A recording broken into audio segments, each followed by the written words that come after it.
તો દેવભૂમિ દ્વારકાના ખંભાળિયામાં આખલો શોપિંગ સેન્ટરના બીજા માળે ચડી ગયો।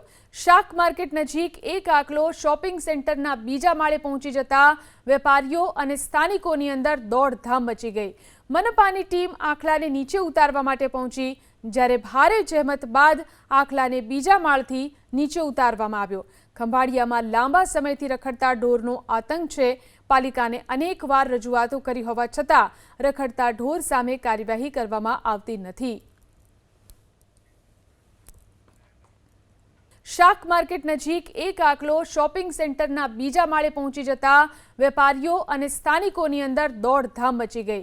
મનપાની ટીમ આખલાને નીચે ઉતારવા માટે પહોંચી, જ્યારે ભારે જહેમત બાદ આખલાને બીજા માળથી નીચે ઉતારવામાં આવ્યો। ખંભાળિયામાં લાંબા સમયથી રખડતા ઢોરનો આતંક છે। પાલિકાને અનેકવાર રજૂઆતો કરી હોવા છતાં રખડતા ઢોર સામે કાર્યવાહી કરવામાં આવતી નથી।